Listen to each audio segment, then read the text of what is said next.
आपण जदि एसबीआई रू लोन नहीं एजुकेशन लोन तेबे आपण आपणकर इंटरेस्ट सर्टिफिकेट किपरि पाई परिबे।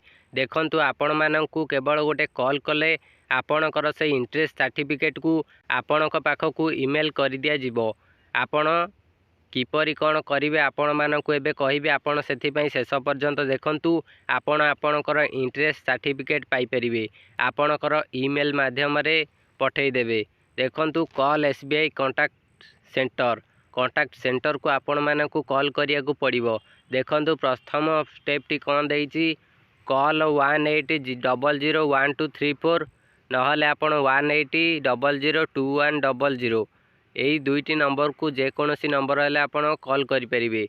एहा पर आपण मानक देइछि press 3 for SBI YONO INB and interest certificate. आपण मानक इंटरेस्ट सर्टिफिकेट नबा को हेले 3 को प्रेस करिया को पड़िबो। आपण माने कॉल करी सेठी आपण मानक बहुत प्रकार ऑप्शन कहबो। आपण माने सुनी परिबे मध्य आपण एठी 3 प्रेस करिवे। एहा पर देछि press 5 for education loan interest certificate through email. आपण 5 प्रेस कले आपणक पाखक आपणकर सर्टिफिकेट टी मेल करा जिवो।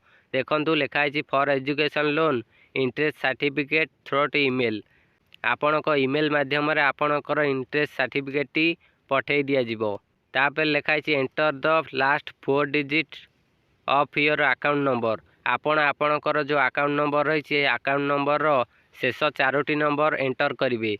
एहा पर जाई आपण आपणकर इंटरेस्ट सर्टिफिकेट को पाई परिवे। आपणकर जो ईमेल टी देथिबे से ईमेल माध्यम रे आपणक पाखकु इंटरेस्ट सर्टिफिकेट टी पठे दिया जिवो। आपण ईमेल चेक कले से इंटरेस्ट सर्टिफिकेट टी पाई परिवे। जदि आपण सर्टिफिकेट पाइया को चाहूचंती तेबे आपणको मु जो भली माध्यम रे कहली आपण सेही भली माध्यम रे सर्टिफिकेट पाई परिवे। ए जो दुईटी नंबर देछि ए दुईटी नंबर रे आपण कॉल करि परिवे। प्रथमटी होछि 18001234 और सेकेंड होछि 18002100।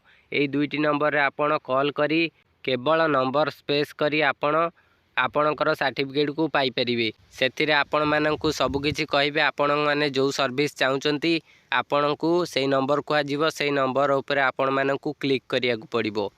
आपणकु ए वीडियोटी किपर लागिला कमेंट करी जणांतु। एहा सहित ए वीडियो को लाइक करी चैनल को सब्सक्राइब मध्य करंतु।